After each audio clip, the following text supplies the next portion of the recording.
Welcome back to BK Nothing But Nets podcast. I'm joined with my partner in crime, as always, Dylan at Nets Press, and special guest, special hired gun, Brooklyn Nets insider, Pete from Nets Fans. You know, my favorite Brooklyn Nets insider. How you doing, Pete? I'm good, but I am not an insider. But thank you. Uh, He knows he pisses me off when he does that. why would that piss you? I know. Why would that piss you off? Because all right, I've learned very quickly, and actually Dylan is part of this story. I'll go very quick with this. About 2 years ago, I contacted Dylan. I said, Dylan, I think I've heard from a very good source that Clax might be getting traded. And I had like 80% chance, done deal, blah, blah, blah. And it didn't happen. And from that moment on, I knew I'd never want to call myself an insider because you get held to a standard that I do not have. I do not. Hang on. I'm not in those rooms. Do you think no insider has ever done that where they reported something that didn't happen? Yeah, you got to start somewhere. Like that happens to me all the time. Like I'll talk to people. Like I know a couple of people within the Hornets, the Nets, like certain areas, and there's people that I talk to all those. I'd say like 75% of the time it's wrong. You know, so unless if like a team is physically contacting you, like Shams, and saying, "Hey, this deal just went through, send it out," it's so hard to actually predict correct things that are happening. That's why I don't predict. And I tell you, Dylan, I tell you, don't do that. I know. That's why everything that I do is rumor based. A rumor is never going to be 100% fact. A rumor could, like, think about a rumor as when you're a kid in school and you're playing that game where you sit in a circle and it's like one person whispers in the ear and you got to make it all the way to the end saying the same exact thing. None of these kids can ever say the same exact thing by the end of the fucking line. So it's like, that's what rumors are. You know, that's what I stick with. I hear things, I report it. It's a rumor, but none of it's going to be 110% fact. It hurts your credibility long term. But Gary, get back. I don't want to talk 2 minutes about me. I played the telephone game twice, and once it didn't work, and once it worked, and we did it with like 20 people when I was in 5th grade, and it worked. And my teacher, I guess we're not going to. It came back the same message. He's like, "Well, what was the point of that?" I've only done it twice ever in my life, and it has a 50-50 hit rate. Just putting that out there. All right, guys. Obviously, big show today. Anthony Bennett, the former number one. Anthony Bennett, former Nets great. Actually, he did play for the Nets for like a month in 2016 or something like that. No, but seriously though, Michael Porter Jr. The trade rumors. We're gonna get to Dylan's article in a minute, and I do think MPJ is gonna get traded. He's having a career year, but I don't really think this is a career year. I just think this is what he does when he's the number one option. I think he is going to get traded, but I'll let you guys go first. But I don't think he should be traded. I think we should look to keep him. If what we get in return is so astronomical, if it's like a Bridges return, all right, do it. But I don't want to trade him for a one and a pick swap and a contract. He's worth so much more than that. But Pete's our guest. Let me start with Pete, and then I'll get to you, Dylan, and then we'll pull up your article. Like, the numbers are great, but if you look at the numbers from last season, they're somewhat comparable. The usage rate is up, and I get it, right? Like, it's sexy numbers, right? 24 points, shooting great from three. I get it. 7 rebounds, 3 assists. I get it, but we have to keep in mind that the starting point of his value was a dump. It was a salary dump. And that contract kind of hinders his value a lot. If we have MPJ at 20 million, that's a totally different ball game, but we're not. We're at MPJ for 40 million. Okay. It's a 1.5 year rental. And then a team would have to re-sign him. What is that worth to a team? I would, I don't know if you're going to bring this up, but that rumored Detroit deal, that looks sexy to me. And it helps us tank. I don't want to tank. I want to win. And now we're getting further away from ever being good by trading the one good player. You're doing this again? You're doing this again? So MPJ is going to be the team? Let me play devil's advocate here for a second. Before you guys crash out, let me play devil's advocate here. I'm already crashed. To me, there's a very simplistic answer to this. Michael Porter Jr.'s stats are not inflated. I don't care if the usage rate is up. If you see what he's doing on a night in, night out basis in Brooklyn so far, he is one of 5 players averaging 25 and 7 a night.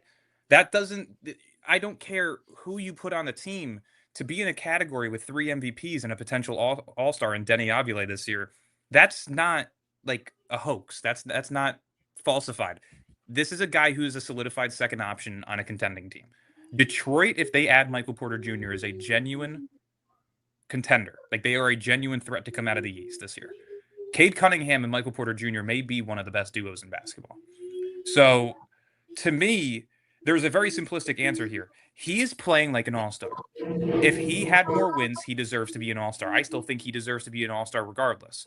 But if a team is not willing to pay the price for an all-star, which is usually 2 to 3 first-round picks minimum, then I'm not trading him.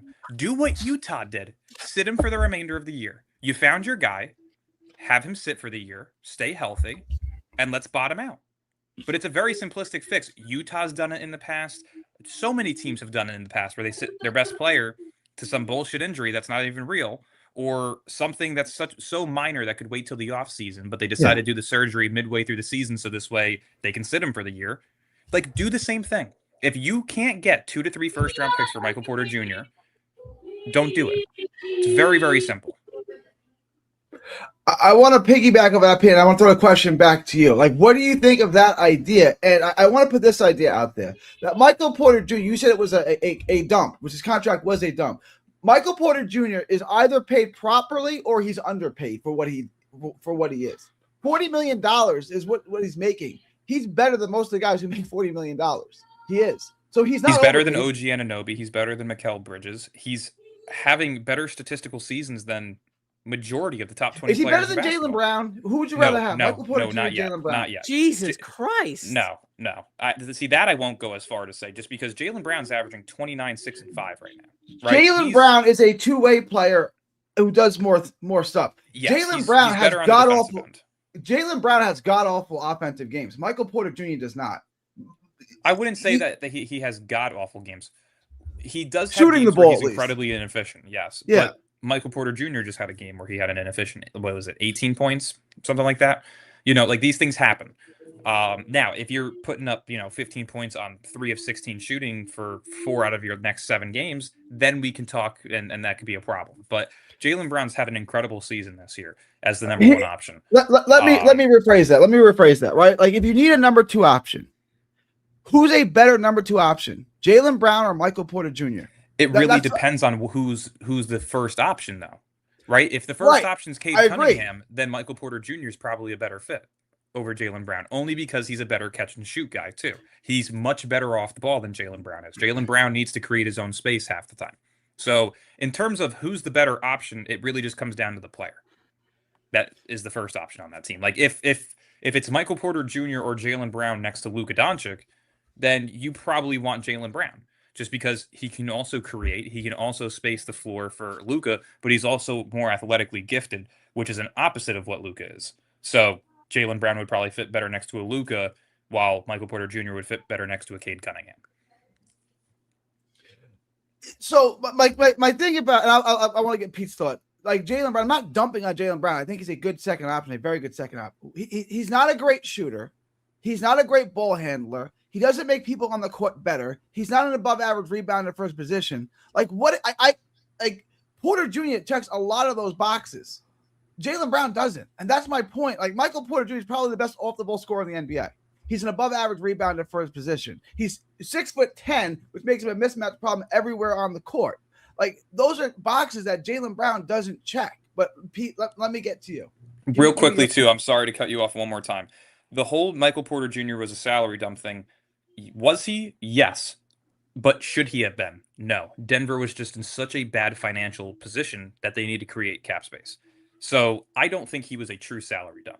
I think that he was a salary dump for a team that was already above the second apron and needed to clear that money. But if you were to have put him on a team like say he was just sitting and rotting in Utah, who has a ton of cap space, or Washington or Brooklyn, then he's not a salary dump, right? You get value for him. But the biggest difference is that Denver physically had nobody else to trade outside of MPJ, Jamal Murray, or Jokic that has value. So, yeah, you would have to move off of that if you want to clear cap space. That's how any cap space clearing move works, right? If the Nets are to take on, say Patrick Williams from the Bulls, who's on a 4-year, $18 million deal, but he's a god-awful player, then you're expected to get a first-round pick out of it. So that's how I would see it. I don't think he was a true salary dump, though. let me bring it to you, Pete. Give me your thoughts on the value of Michael Porter Jr. and Dylan's idea of keeping him and sitting him. So you guys just said a lot, and there's one thing I want to talk about in particular very quickly with this. It does relate to this. You guys are right. You know, Mikal Bridges with that contract. Is MPJ better? I think he is. But the NBA has a problem with with the salary cap in that you have guys either getting paid a lot of money or extremely underpaid. Yeah. And this is an issue of why we see so many guys who are making like 40, 50 million who probably shouldn't be in that conversation. Now, should MPJ be in there? You know, that's up to debate. That's fine and all. But, you know, do you guys know how much of the cap he makes up exactly? About a third, right? A little less than a third. A fourth. 28%. You think he's worth a fourth of your cap? A Michael fourth Porter of Jr.? your team? Yeah, you think he's worth a fourth? Yes. Easy. So you easy have money. Okay, so let's say he's the second. Let's say he's the second option, right? Mm-hmm. You have a first option who's paid more than that. So that means you have two players pretty much making up half of your like roster, which is not uncommon in the NBA to have two guys who are very heavily paid, right?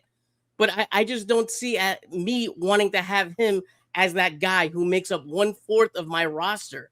I just don't. I don't think it's a good. It's not that it's not a good fit, but the timeline is messed up here. If he was 2 years younger, maybe I feel differently. But at 27, next year he's had $40 million contract and he's going to be a free agent. How much is he going to be as a rental then?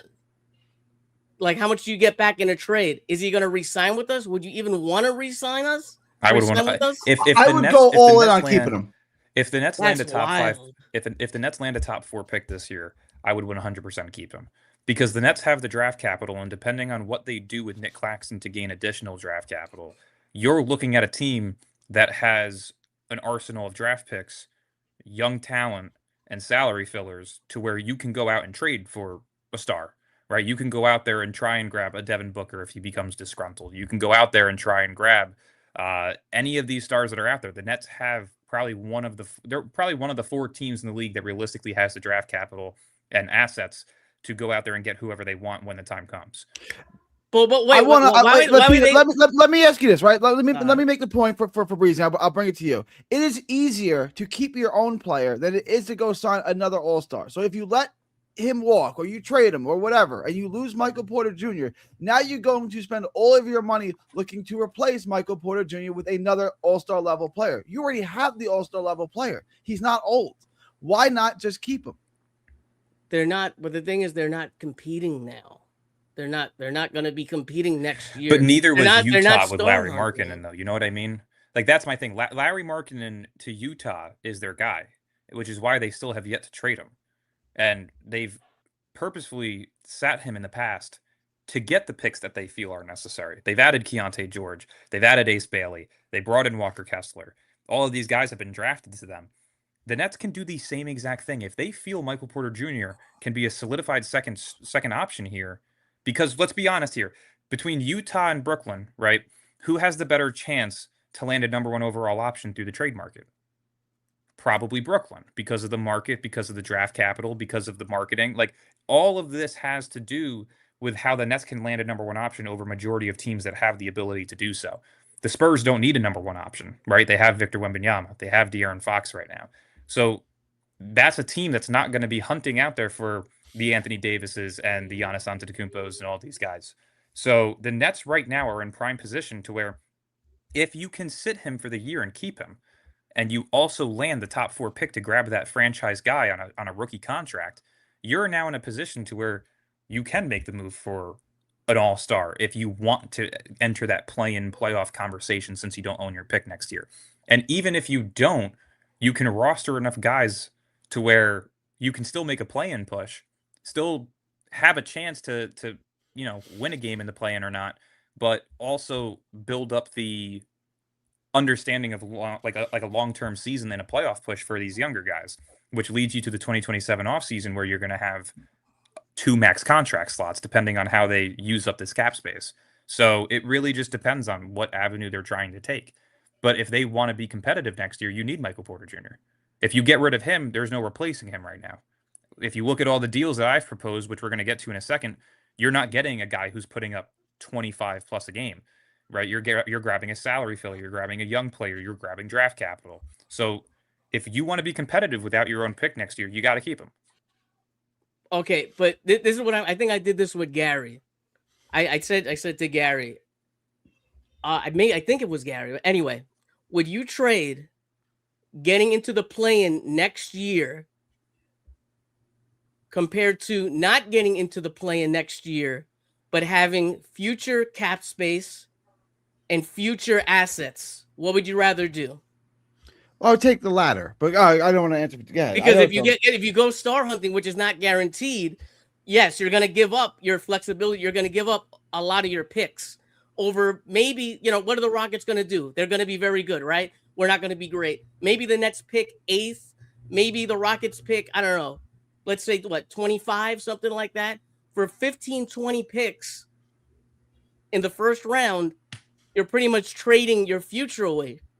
Unless you get like a young star or someone you truly believe in, like if you get, I don't know who you could think of, right? Like a Wembley, right? In a dream scenario, would I trade the future? Of course. But if I'm going to get someone who's in like 28, 29, 30, I'd rather just lose and just do the pick swap. It's only one pick swap. That's my point. It depends. But if they do want to win next year, Dylan's route is better. I don't think they should win next year just because of a swap. I want to make Michael Porter Jr. a net long term. Like, I think he fits in any offense. Like, if we get Darren Peterson, great, awesome. If we don't, and we sign an all-star, whoever that may be, an all-star primary scorer, great. He's our second option. I think he works in any offense. Is why I don't want to lose him. Like, if you offered me 5 first-round picks or something insane, yeah, I'm going to do it. But like anything short of that, I think I'm going to keep him. I'm like right now, like for 3 first rounders, you wouldn't take the deal right Depends, now. Depends who is it coming from. If the first round picks are coming from the Nuggets, I'm not doing it. Like if so here's my thing though, right? If you look at how the 2027 free agency class is shaping out to be, you've got Trae Young as an unrestricted free agent. You've got Brandon Ingram who can opt out. You have Michael Porter Jr. is surprisingly a restricted free agent with bird rights. You have Giannis Antetokounmpo who can opt out. You have Nikola Jokic who can opt out. You have Donovan Mitchell who can opt out, who is likely to opt out now because of how Cleveland is struggling. I mean, if you really look at it from a realistic standpoint, Donovan Mitchell has been a guy that's been linked to Brooklyn for a while. If you can get him and pair him with Michael Porter Jr., you're looking at a 31-year-old and a 29-year-old on, 3-4 year deals. You're going to have them throughout their primes. Say if you do land a top 4 pick, you grab an AJ DeBansta, you pair him with Michael Porter Jr. and, Donovan Mitchell, and then you fill out the remainder of the roster. Like, these are all moves that make a ton of sense for Brooklyn long term. So, to me, like I said, if you don't get 2 or 3 highly valuable first-round picks and you're able to clear cap space over the next 2 years, then I wouldn't move him. I would just simply sit him. There's always the route of sitting a player and bottoming out while keeping him for when the time is right, which is what Utah's doing right now. Unless if you know that you can get your 2027 pick back from Houston, then I don't see a reason to trade him if the price isn't right. Because, like you said, you're okay with giving up the swap. But to me, I'm not okay with giving up a top 10 pick to a team that's contending. But why do we care about another team that's not even in our conference? Yeah.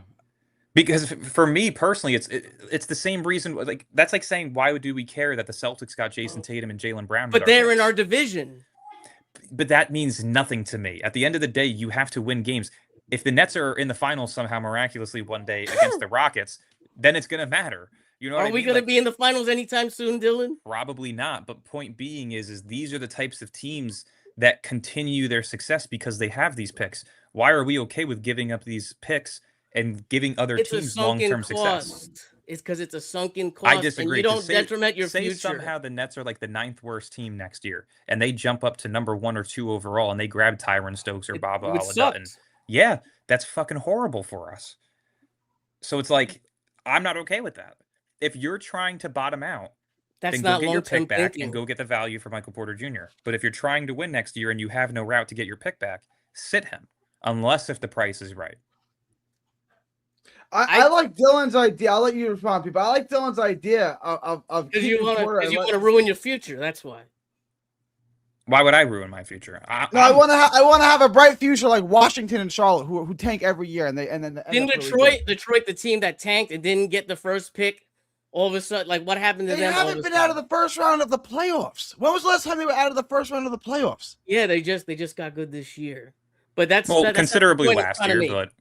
That's not the point I'm trying to make. The point I'm trying to make is that if you do get a guy next season when the team is full of 20-year-olds and 22-year-olds, like, maybe they make the play-in. There's a chance that Michael Porter Jr. gets hurt, and then you're kind of stuck, right? Like that puts you in a position to where you can probably sign him for cheaper than what you would have had to sign him originally for, though. And then the swap, but then it's still a bad swap anyway. And then you just traded your future. But that's my point, though. Isn't next win. year? But that's kind of my point, though. Isn't next year the year that we're supposed to start seeing some form of success? Right, the young guy should be taking a leap for a year or two. Our new guy should be coming in, hopefully a top 4 pick, ready to take over the league. Like these are the directions that you want to go in as a franchise when you just traded a premium for your own picks back.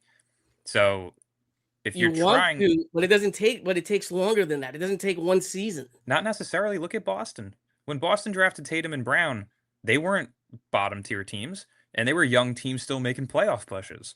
If you draft the right guys and you build the right roster around these young players, there's a way to still succeed, especially with how weak the Eastern Conference is. I mean, New York is only getting older. Boston, you don't know how they're going to come back with Tatum on the floor, even though he did get the Achilles injury earlier than KD did, so you have to expect he comes back at full strength, right? Toronto, how long are they going to be able to keep up paying Scotty Barnes, Brandon Ingram, Emmanuel Quickly, Jakob Poeltl, a combined like $170 million? Not for very long. So the East is going to be very open. It's going to be Detroit. It's going to be Orlando. A team like Brooklyn could start to make that way into the conversation by 2027, 2028. But you have to make the necessary moves and the right moves to be able to be in a position to win by then. And I think the first piece to that is either maximizing the value of Michael Porter Jr. by getting 2 or 3 first-round picks or keeping him. I think where we differ is whether the Nets want to win next year. And my thinking is that they're not going to care about the swap, because if they didn't care about the swap with Boston when they're in your division, why are you going to care with someone who's not even in your conference? That's what I think. Yeah, I see what you're saying. I see what you're saying. From a conference base, losing a top tier pick is still losing a top tier pick to me. But it's already lost, though.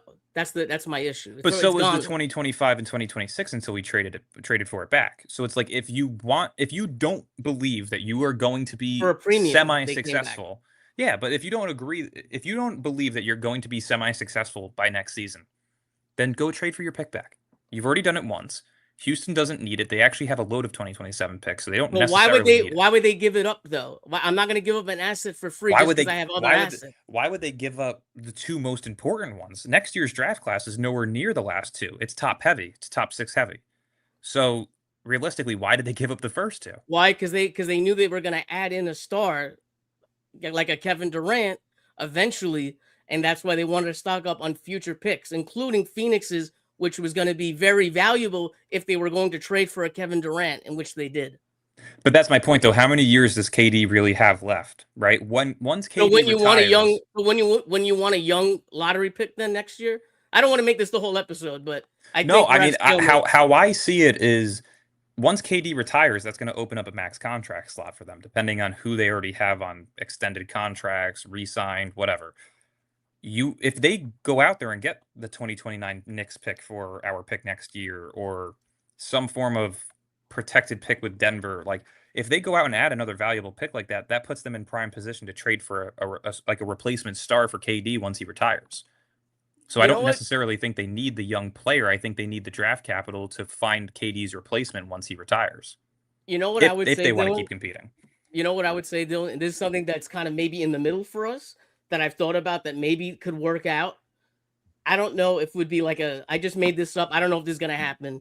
A Cam Thomas to a team like Houston, in this situation, they hold our swap next year, right? What if you trade Cam Thomas, who supposedly has no market? What if you trade him for like a top 10, top 5 protection on that pick? So if it does swap in the top 10, you're protected. And if it's not in the top 10, the swap happens and you get, obviously Cam Thomas doesn't have a market supposedly. So I'm completely fine with that. Realistically, I would like that. What I would do is I would relinquish the rights to Houston's swap, and I would make it to where Houston gets their pick back, but we protect our pick top 10. So if we are bad, we get it back. That's it. That would be the protection. Yeah, exactly. I would do that. Everybody wins. I agree. And if that's the case, then you can trade Michael Porter Jr. But again, I don't think you should trade a guy who's playing of a star caliber level for pennies on the dollar. I don't think that he's worth a singular first-round pick. He's at $38 million a year at 26, 27 years old, and he's 27 like now. He's going to be 28 next year. 28 next summer, yeah. So that's my point, though. He's in the prime of his career, and he's one of 5 players averaging 25 and 7. He's already been the third key piece to a championship team. This is a guy that I think has much more value than people give him credit for. Like, realistically, if the Clippers want to get out of hell and not give OKC a top pick, they should be willing to give up an unprotected first and a first-round pick swap for him. Can we, Gary? Gary. I want to get into this article. I want to everyone. If you don't sub to Dylan on Substack, do that now. He gives you great content. Every net fan should sub to Dylan Substack, Nets Press on Substack. But I want to just get into this. You guys, let's get into it. Just tell me yay or nay. If you were Sean Marks, if you could wear the GM cap, would you make this trade? Michael Porter Jr. for Tobias Harris, Ron Holland, a 2026 unprotected first, and a 32 first-round pick swap. Would you make that trade? I would. That's the one deal that I really like. Because to me right now, the 2026 Pistons pick is not incredibly valuable. It's a late first. Right. But if you can add that 2032 first round pick swap, it's Detroit. Realistically, how many times do you think Detroit is going to be a long-term successful organization? Cade Cunningham, though. And I agree. They're going to be solid for a while. But realistically, there is that small chance to where, the league makes a little call like they did with Luka and say, get him out of this mid-tier marketing organization and go send him to the big leagues. Right. There's already been Cade Cunningham's with Nike. Right. There's already been talks like, oh, well, if Cade Cunningham wants to be a main guy in this league, they're going to have to move him. Like, there's already talks about these types of things. And players also do want to play in bigger markets a lot of the time. So, and Detroit's an absolute hellhole. I don't know if anyone's ever been there. I've been to Detroit many times. It might be, and I say this not tongue in cheek. I say this in all sincerity. It might be the worst place on planet Earth. To me, the value in that trade is Ron Holland's on a 3-year deal, and he has a very good amount of upside. He's an athletic wing who's very solid defensively. Still very raw as a prospect, but this is a guy who was projected to go top 5 in that draft class before he had a mediocre season in what was it at the time that they were doing? G League Ignite. Yeah. The 2032 swap has some value. Is there a guarantee that that's going to be a better pick than the Nets pick for us to swap it? No. But to me, that one's a solid deal. The Clippers one right underneath it, I think, is more valuable in terms of the draft capital that you get. Just because. Let me get to Pete. Yeah. I haven't heard from Pete on this. Let me get Pete. I know you're gonna say yes, but give me your answer. I don't want to answer for you. But Harris, Holland, 2026 first, and a 2032 swap. Are you making this trade, Pete? You're absolutely correct. Yes, I would say yes to that. I would be thinking that the market value is closer to Tobias Harris, Paul Reed pick, probably maybe 2026, maybe down the line, whatever it may be, maybe a second thrown in there for MPJ. I think that would be more realistic, but I would love to be wrong. I hope I'm wrong, guys. I really am.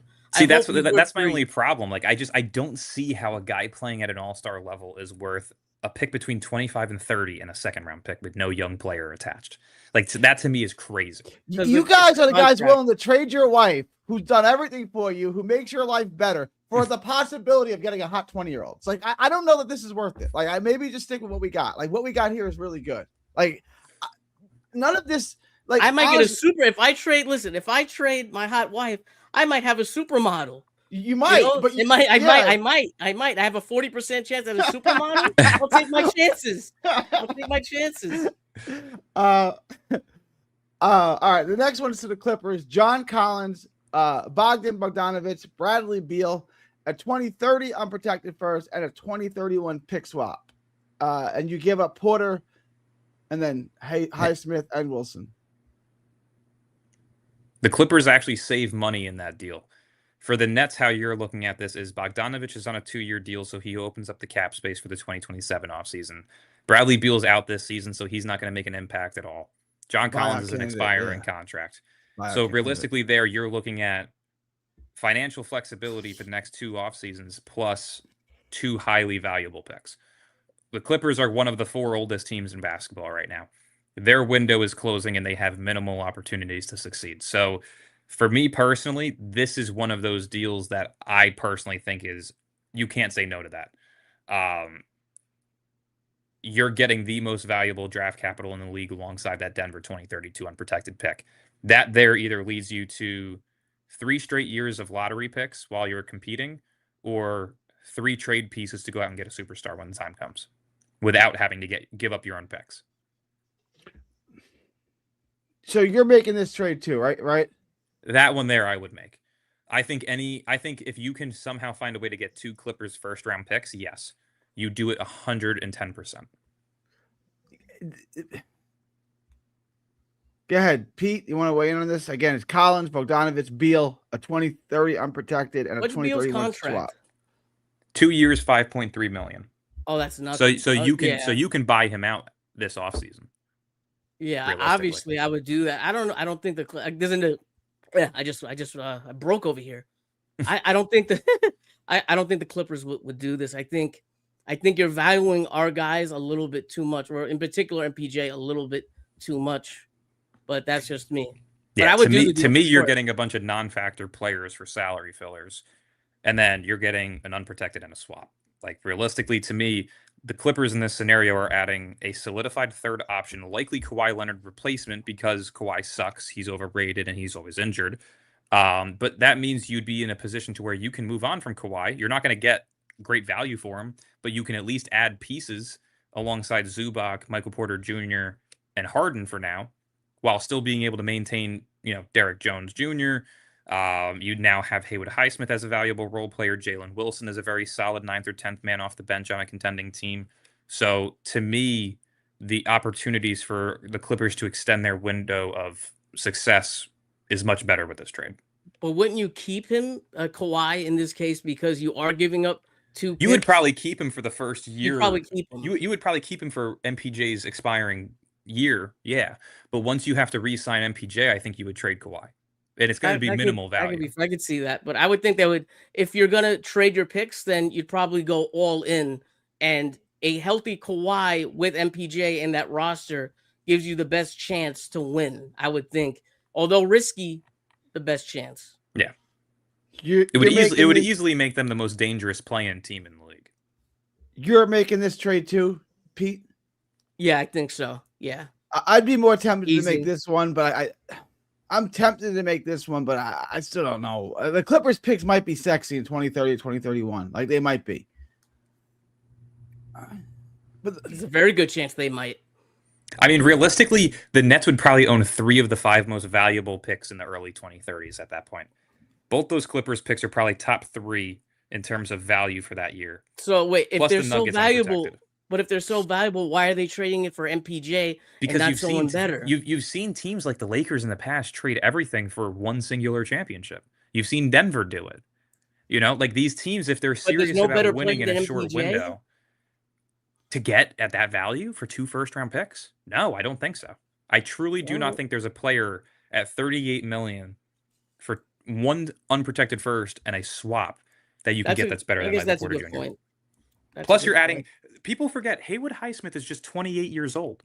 That's a valuable role player. He has winning success over in Miami. He's hurt, but is he coming back even? How hurt is he though?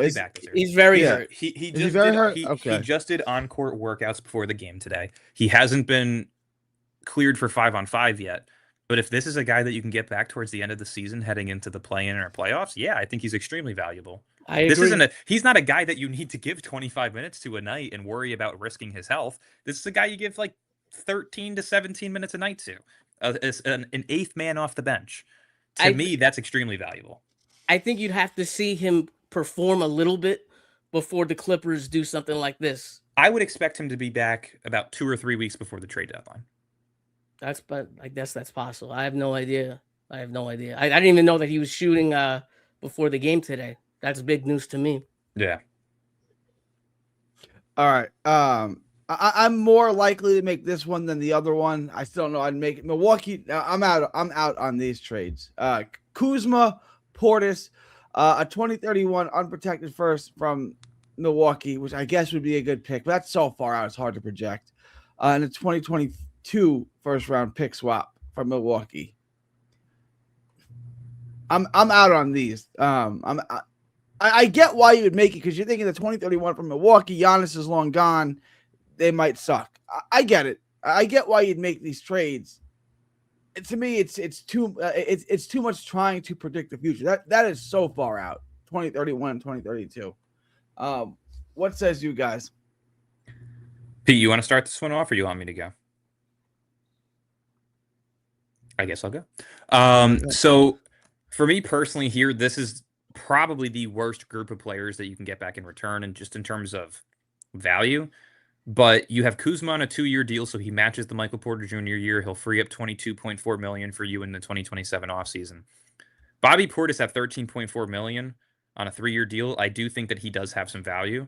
Realistically, if the Nets do want to trade for a star, though, having those two contracts on the books could be very easy as salary fillers.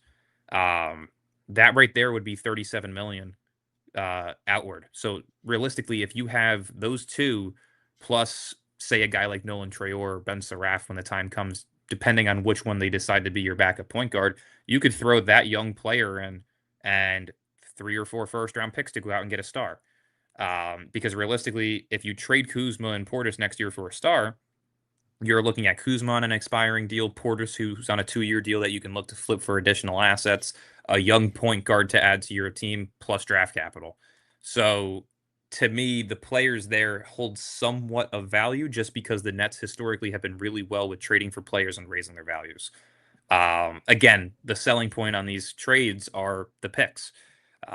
Milwaukee is going to be a team that sucks ass in the 2030s, or at least the early 2030s. So to me, those two picks are extremely valuable.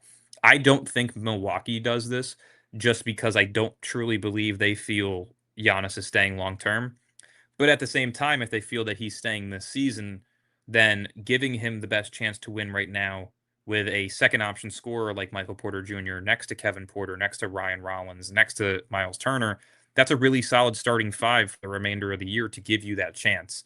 Not to mention, too, Porter Jr. on a 2-year deal, you would free up cap space in 2027 and you would get a haul for Giannis. So realistically, they could do a very quick retool depending on the cap space that they are able to free up, plus whatever they're able to get in return for guys like Miles Turner and Giannis for when they are ready to blow it up. I think the key here is exactly what you said. Is Giannis going to be staying? If you do a trade like this, you assume it's to try to keep him to stay. And I think he'd be 35 or 36 when that first rounder comes to the Nets. Mm-hmm. So it probably would be very valuable. The players I think are just contract fillers. They're not anything special. They're not going to be here for the next Nets winning team. So I wouldn't even want them, obviously, but you have to match contracts, whatever it may be. I don't know. If I'm long-term thinking, I guess I do it, but this is probably the deal that I don't like the most, if that makes sense. Yeah. I think this one's the one that the opposing team would say no to. Would you guys take this trade in Milwaukee if it was offered to you? Probably, because you're doing long-term thinking, long-term planning here. Like I said, if you are able to add, so you guys want to be bad for the next 7 years? I don't think that's how that works. Gary, Jesus, the kids are 19 years old this year. They're 19. They're not going to be good for at least another 2 years. So yes, you guys want to be bad for the next 6 or 7 years. That's what it's gonna be. Why? What? Why? Why would it be that way? Because they don't have the players available right now. Well, That's why this year is so important. I don't agree to an extent just because in 2027 we do have 2 max contract slots if the team was to stay exactly the same right now. Depending on the players that they bring back, as long as they only add 2-year contracts and flip the 3-year deals, like if they trade Terrence Mann next year, say they do take this Bucks trade here and they trade Bobby Portis next year for an expiring contract, then you're going to see the Nets make win now moves because they're going to have a shit ton of cap space to use up. They have the market to bring in stars. I mean, when they got Kyrie and KD, they would have been a play-in team if the play-in was around. They made playoffs the year before. They already had a roster already set, though. That's my problem. But if you this look idea. at it from a modern NBA standpoint, the teams that were in those playoffs were play-in teams. If you were to do it in today's NBA, so those teams weren't that good. They really weren't.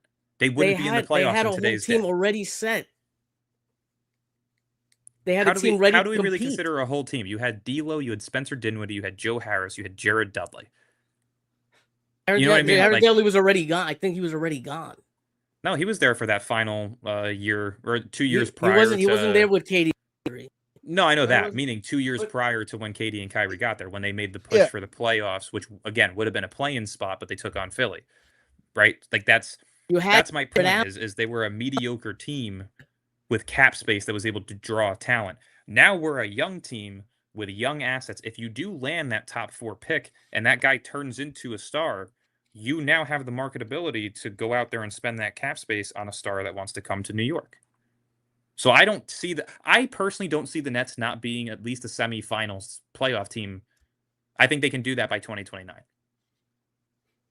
Realistically. You spend in 2027, you probably make a play-in or a playoff push. And then by 2028, 2029, that's when you're looking at playoff seeding, not just play-in seeding. But you just have to you have to play your cards right. You have to bring in the right guys. They'll have the cap space to do it. They'll have the draft capital to do it. They'll have the market to do it. So it really just comes down to when they feel the time is ready. You cut out there. What'd you say? We're losing Pete. Yeah, we're losing Pete here. Yep. Do me a favor. I do want to get your take on this, but you're choppy. Like we can't understand you. Can you just like refresh and try to jump back in real quick?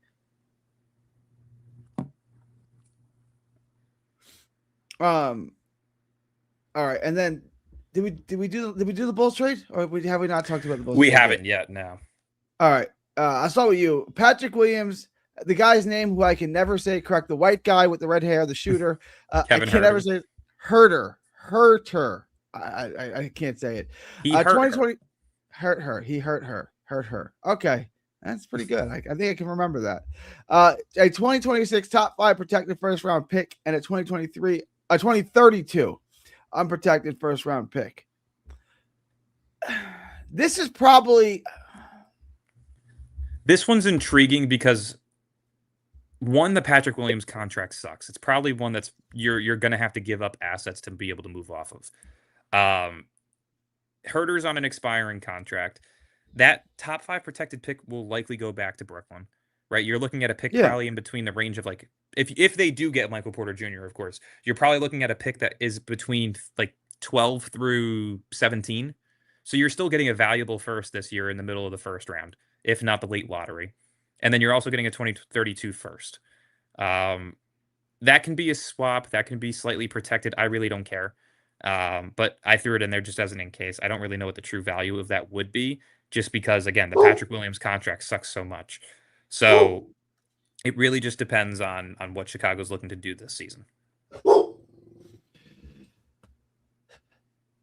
Is Pete back? No, wait. He popped back in, but popped off. I think that his audio is messed up. All right, so now I'm gonna. Can you guys hear me now? Yeah. Okay. Chicago. You sound perfect now. By the way, Patrick Williams, Kevin. We're gonna try this. He hurt her. Hurt her. I think I got it. Can you take down the comment so I can see the deal a little bit better? Oh, yeah. My bad. Yeah. Herter Williams, a 2026 top 5 protected, 2032 unprotected. So I like that deal. I was gonna say I kind of took the Bleacher Report trade and made it a bit more realistic. I believe Bleacher Report had the Bulls pick at top 10 protected, and that was the only pick the Nets were getting in that deal. They also did have Zach Collins instead of Kevin Huerter. To me, I think the Bulls will still need a backup big man if they're moving on from Zach Collins, or I'm sorry, from Patrick Williams. So to me, keeping Collins and moving on from Huerter makes much more sense, especially depending on if they trade Kobe White for something of value. So I like this deal a little bit better. I think the Bulls would want more protections on that 2032. Yeah, to me, I would make that a swap. That's the only way that I would take that. I think that's more fair. Yeah. All right, so let me put this question out there. So let's say all how many? There's 4 trades here. 4 trades. Yeah. All 4 GMs call you up. Which one are you taking, or are you taking none of them? I know you guys are. I'm taking none of them, but you get all 4 offers. Which offer are you taking? I would probably take the Clippers one. I think it sets you up for the most financial flexibility over the next 2 years, while also giving you the most valuable picks over the next 7 years. I guess the Clippers, I would say, if I had to rate the deals, I'd say Clippers 1, Detroit 2, Chicago 3, and Milwaukee 4. I agree. I would just go 1, 2, 4, 3. I would just switch Milwaukee and Chicago in the order in which I would make them. Yeah, I agree. Did we want to get into the Claxton 4 trades that I have underneath these? I wanted to real quick. We'll try to go through these quick. Yeah, Claxton. These are Claxton, right? You're going to have to hear me out on the Raptors one, but I can see where this is immediately going to be. How can they do this? Starting with Boston, this has been the same trade proposal now for the last year. 7.5 months since they got Anthony Simons. To me, it makes the most sense. You get a expiring contract in Anthony Simons. I don't know if the Nets are going to want to take on him as a player for the final year of his deal, just because of all the guards that they're trying to develop currently. But getting that 2026 pick could be semi-valuable depending on the health of Boston moving forward. Jaylen Brown is notorious for getting hurt 3/4 of the way through the year, so there is a chance that could become a better pick. And then the 2031 first. To me, if you're helping a division rival, if you are helping a team that has ruined the last decade and a half of Nets fandom, to me, you have to pay the price. So to me, it's got to be an unprotected 2031. I'm making this trade 9 times out of 9. How about you, Pete? You're making this trade, I'm assuming, right, Dylan? If they offered this to you, you would make this trade? Yeah. Okay. Pete? Heartbeat. Not even. You better get that in immediately. Yeah. Same goes for me on the second trade. This one's interesting. Go ahead, Pete. Dylan, break this down. Why is Toronto even considering this as a trade? If you look at the rumors within Toronto over the past couple of weeks, they've shown interest in John Morant. They've shown interest in Anthony Davis. To me, the deals that they have available to them, if they want to be a true threat in the East long term, they do have the ability to add John Morant and Nick Claxton, surprisingly.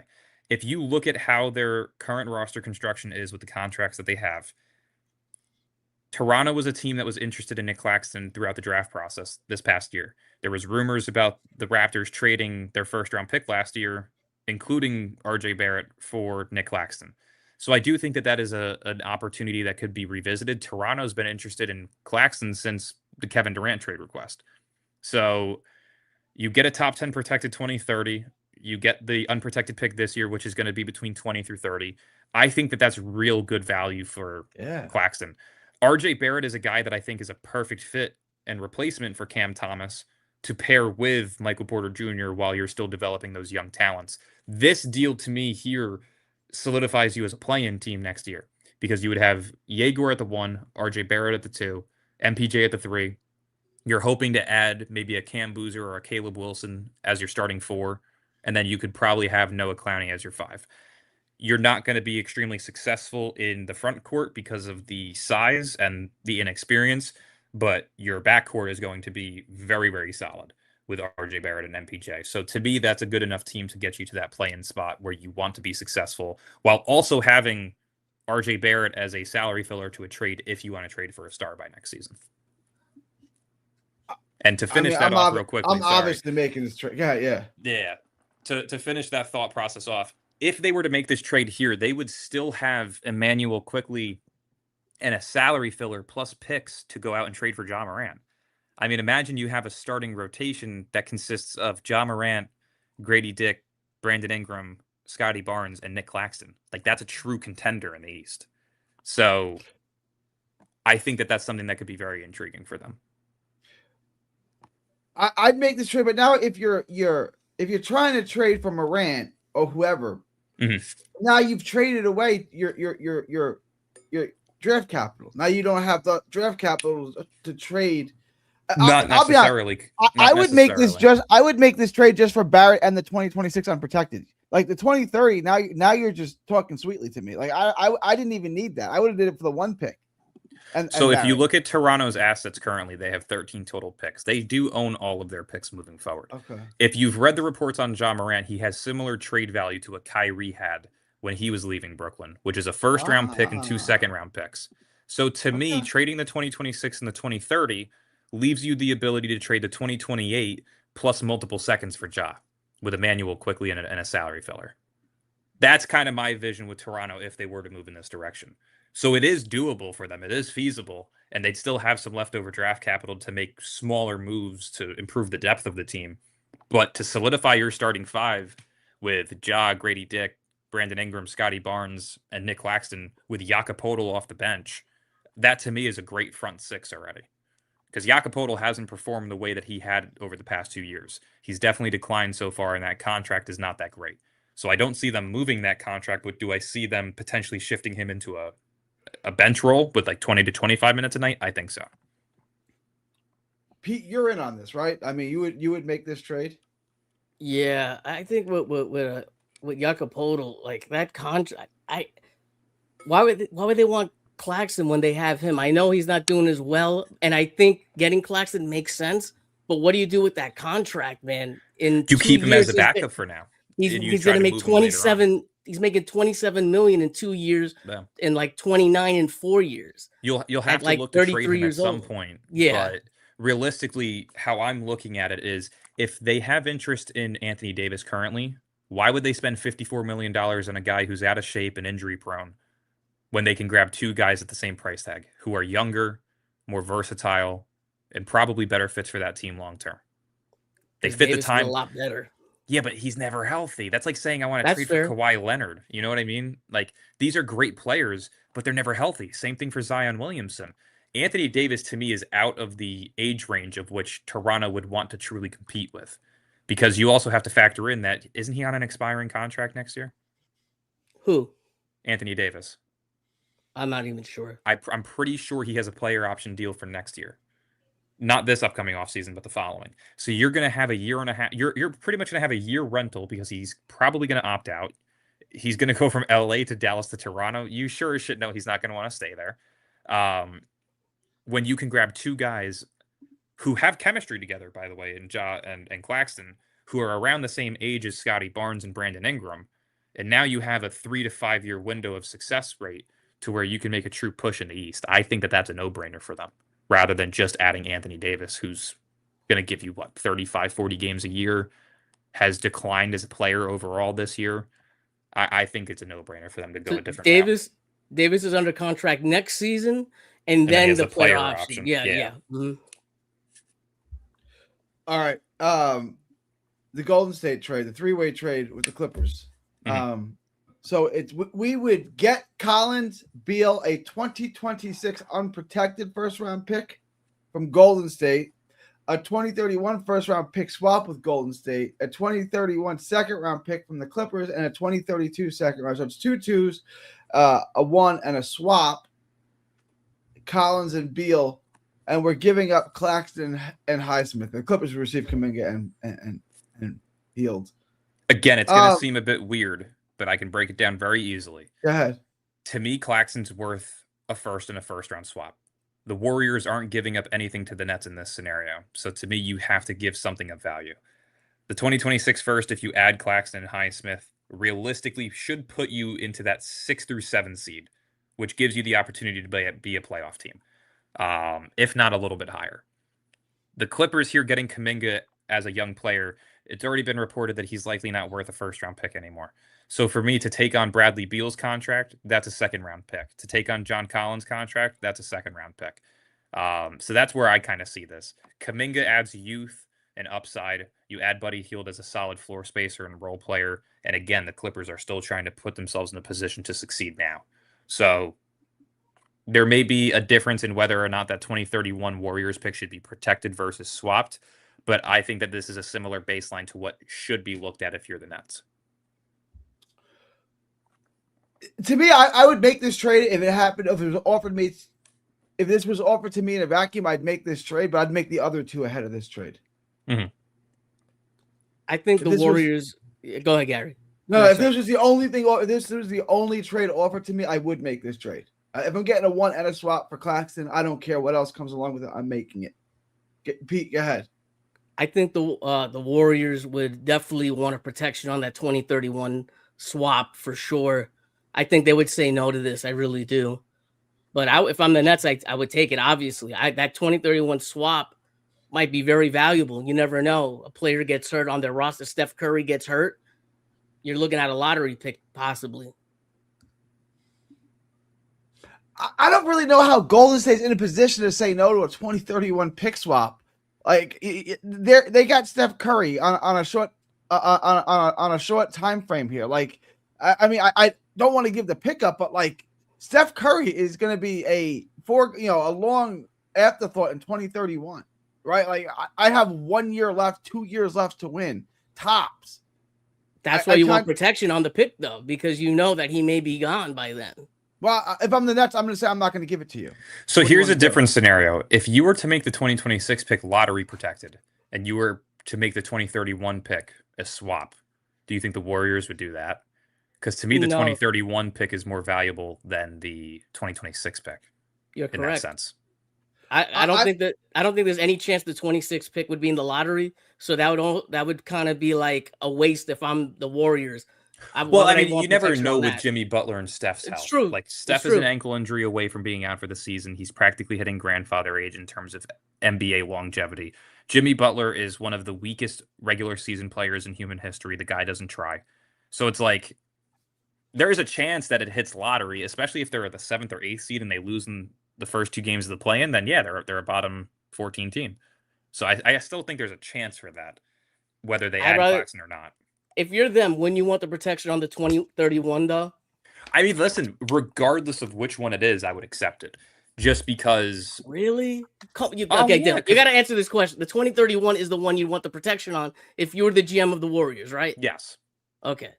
That's the point. But to me, if there's that small chance that 2026 pick hits the lottery and you get 2 lottery picks this year, then hell yeah, I would rather prefer that than another pick in 2031. Pete, you're not looking at this as if you're in the power of the position of power. If the Warriors have to make this trade, if I say I'm not giving you any protection on the first, if you're the GM of the Warriors and I say to you, we'll make the trade, but you get no protection on the first round, it's this trade. You're going to say no? I think you're giving up a lot if you're Golden State. Good luck telling that to Steph. We didn't get you. We didn't get Kuminga off the books, and we didn't get. We got nothing for Kuminga, and we didn't get Claxton. We just got Jimmy Butler.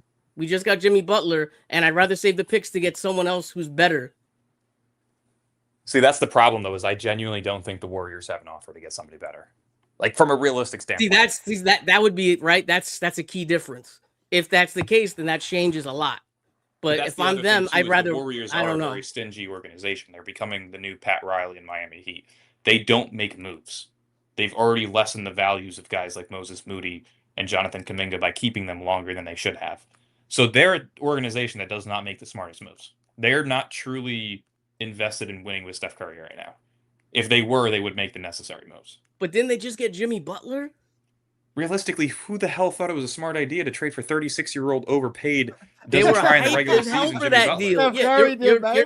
You're not wrong, right? That was a lot that they gave up, but at the time they were hyped and they went on, I think, like a little win streak. Steph was to me. I thought that was a horrible deal for them, just because I don't value Jimmy Butler. I look at Jimmy Butler like Kawhi Leonard and Russell Westbrook. I think they're some of the most overrated players in basketball history. I don't like Jimmy Butler. I think he is a horrible example of what an NBA star should be. He doesn't try, and he only shows up for the playoffs. And half the time, he's hurt for the playoffs. You know, I think he's a playoff god, in my opinion. With that, especially I don't know. with He that looked Miami pretty fucking team. human the last 2 years in the playoffs.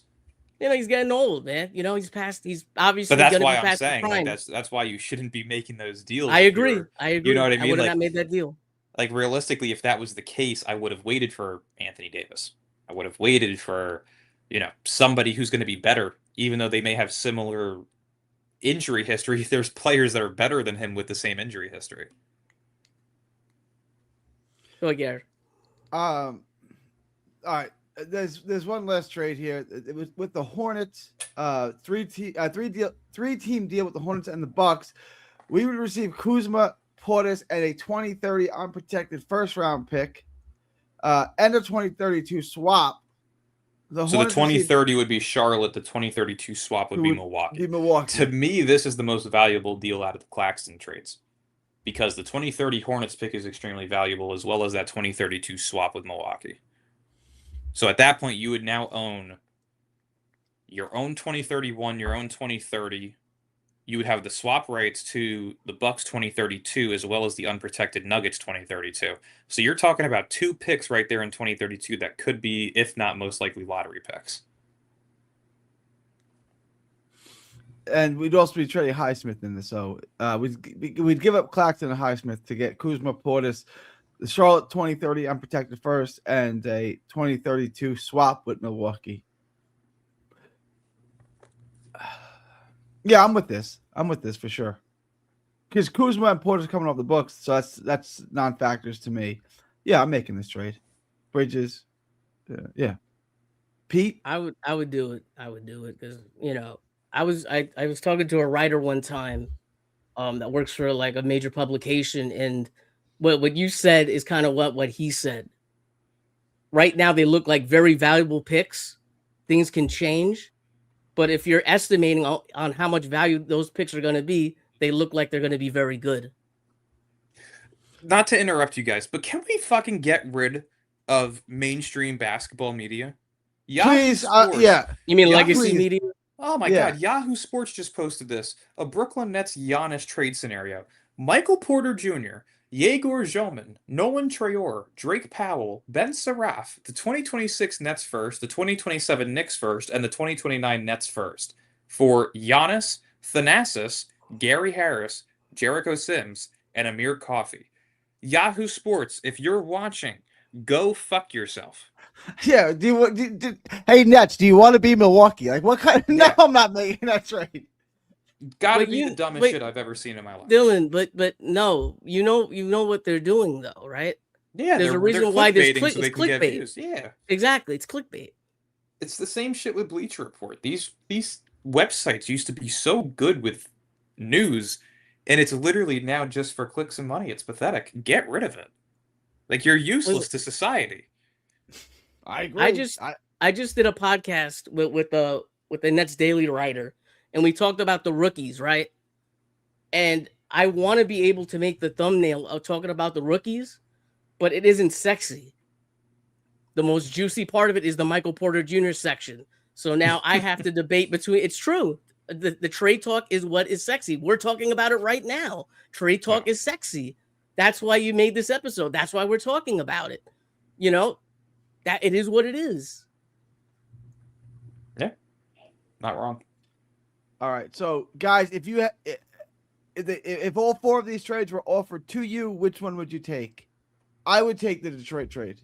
I mean, the Toronto trade. Me personally, I'm stuck between the Toronto or the Hornets trade. For the purpose of becoming a successful team in the near future, I think the Raptors trade is better. In terms of the draft capital that you could get as trade chips later on for a superstar, I think the Hornets and Bucks trade is better. I don't like the Toronto trade as much because I hate RJ Barrett personally. It's crazy. I hate RJ. Like, if RJ Barrett is your third option and MPJ is your second option, and you draft a superstar as your first option, that to me sounds very intriguing. Don't like him. It's crazy. Those other deals are good. I take most of those other deals. I don't. It's hard to like look at all of them all at once. Yeah, I got But you. I guess the fourth deal is probably the one that would be the most The Hornets. sexy for me to jump at right now, because it looks like those picks could be very valuable. All right, the last thing I wanted to touch on, I know we're running a little overtime, was Cam Thomas. I don't think Cam Thomas is getting traded anytime soon because I don't think anybody wants him. We can look at hypotheticals, but my question is, does anybody want Cam Thomas? Dylan wants to talk about this. I think there's teams that want him but are not willing to give anything up for him, which is why that I put out there the other day that I do think there's a possibility where he gets released. Right? He's an expiring contract. Whether the Nets trade him or not, they're going to lose value for him because of the fact that he is an unrestricted free agent and he is 1,000% going to leave. So whether he leaves 6 months from now or you release him tomorrow, there's no difference. If the Nets can't find a trade for him and he's this much of a cancer to the team, which he is, just release him. I mean, I don't know if it's fair to say he's a cancer to the team. He's just not. Like he does. I think he's a cancer of a human being. The whole gimmick of showing no emotion and trying to be this silent assassin, but you're injury prone and you don't do anything at a high level outside of inefficient scoring, you're a cancer. Just you tried to bet on yourself and you fucked up. Get out. It happens. But bye. I'll tell you what, Dylan, ain't shit funny.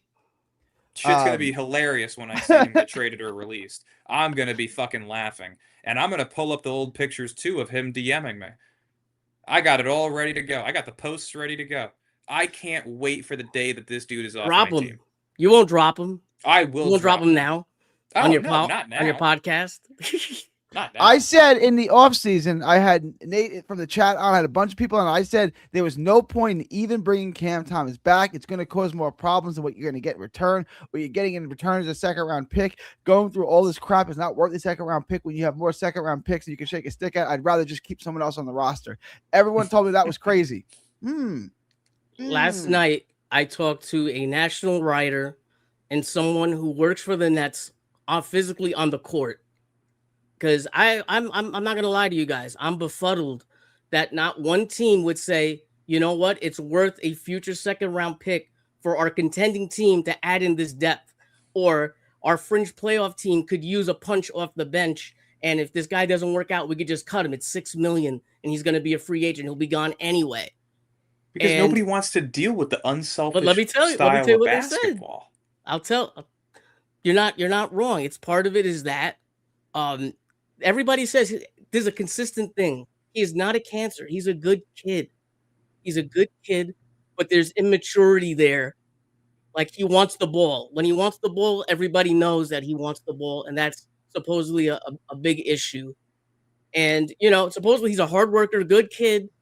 But, if you have a shit job and you're not happy there, sometimes you got to put a smile on your face if you're getting paid the money that you want, but you're not happy with the job. Is that enough to not to be blacklisted in the league though? I don't believe it. It's not a matter of being blacklisted. It's like, okay. But he is kind of though. He is. But don't suck at your job. But this is like I can't stress enough how mediocre of a player he is. He shoots the ball inefficiently and doesn't put up 25 plus per game. He puts up 21 to 24 a game on inefficient shooting. He doesn't have any form of third option level playmaking, nor rebounding ability, nor defensive ability. He's a one-dimensional 6th or 7th man. And to me, the way that he plays basketball, he's not a 6th or 7th man on a contending team. That's my point. He could do it in Washington. Here's my point. Look at the contending teams in the East. Who is he getting minutes from? Who look at Cleveland. Who's he taking minutes from? Probably nobody. Look at the Knicks. Who's he taking minutes from? Probably nobody. Look at Orlando. Maybe he can get some minutes, but there's just not a lot of teams competing teams where he's gonna play. The Clippers to me make sense because they desperately need scoring. The Rockets make sense to me because he loves Kevin Durant. That's the one I'm thinking, but he can't Ime play like we Udoka talked. And the defense might be an issue there. That's what, yeah. See, but that's the thing, though, is Houston's one of those teams that has enough defensive pieces to cover up for his problems. And size up front. So realistically, if they feel they need a scorer off the bench and they have the right bench pieces to cover up his stupidity, then sure, I could see them taking the risk on him. I think Dylan's right. I think he's going to end up with Cam Thomas getting released outright. I really do. He might. Look, I'd be more shocked to see the Nets trade Cam Thomas than I would be to see next year that he signs with the Shanghai Sharks. Considering like the injury also, right? He's going to have to show that he could play if they're going to get anything back for him, right? So you're going to have to put him on the court. Does Jordy want to mess up the vibes that are going on now, quote unquote? And he might get released because if a team knows, like, listen, Cam Thomas says he's going to come on the bench for us and give us 15 minutes and, maybe he plays more in the playoffs, whatever, you need more ISO scoring then. And he says, I 100% want to go here. Why would I trade for him? If he's on Boston, he plays backup minutes to JB. It's like I just don't see the playoff team in the East, at least, that he's playing on. Like I don't see him getting minutes on these teams. So why am I trading anything for him? I could see him getting minutes. I don't think that's the issue. But is he going to get like 30 minutes a night? No, he's not going to get that. But could I see 20 minutes a night coming off the bench when he's competing against, instead of the starters, he's competing against like the scrubs at the end of the bench? I could see him going off. But he can't play within an offense. So now if you put him in, you have to change your entire offense around Cam Thomas. That's the problem, right? Like he's not a guy that can play within an offense. He has to be the offense. He doesn't have to. Just on the Nets, he has to be the offense because they don't have the spacing. I don't think he has the maturity nor the ability to play alongside players if he's not trying to be the guy. I just don't see him as an NBA basketball player. I see him as a street ball, have fun guy. I kind of agree with Dylan. I'm a big fan of Cam Thomas, but like I don't see a fit for him on most contending teams. You'd have to go and look at the team's rosters, look at their offense, and take it from there, and then see what type of role he would even accept. For example, if he thinks he's going to be a starter on most of the teams in the league, that's not going to happen. See, that's the thing, though, too, with what you just said. What a role he accepts. He doesn't have a right to. He doesn't have a right to accept a role. Take the fucking role that you're given. He thinks he's Spider Mitchell. He is not. Yeah. He shafted himself out of a long-term, double the money contract. He messed up. He's selfish. He is not an NBA level winner. He is a guy that will be out of the league in 5 years because he refuses to mature and play a role. He wants to be Kobe so badly, but he's not even fucking Norman Powell. But why, like, 25, shot 25, my boy. Why would Washington want Cam Thomas? Like, young player taking a flyer on him. He's a free agent at the end of the year. I don't see them wanting to. I don't see that happening. Yeah. Though. Yeah. The only teams that I can realistically see him being a potential, like, teams that will be a potential suitor is the Clippers, Kings, and Rockets. The Kings could use youth that can just they need anything to help them out long term, so they could take the risk on him. The Clippers need scoring badly, and the Rockets have the KD connection. That's really the only three teams in the league that I see being realistic suitors for him. All right, guys. The Nets are underway. They're down 19-10. Let's go. Yeah, Jaegor's having an inefficient night already. I think he's 1 for 4, 1 for 5. But the shots look good. Like, to me, it's just going to come down to whether or not he can become more consistent. Drake Powell gets in 7 minutes left in the first quarter, by the way. So he's coming in early. That's a conversation for another day. What, Drake Powell or Jaegor's consistency? Jaegor. I think Jaegor's going to be just fine. I tend to think so too. I need to hear more than 5 point guards that are 6'6" and higher over the past 10 years that have not been semi-successful, if not very successful.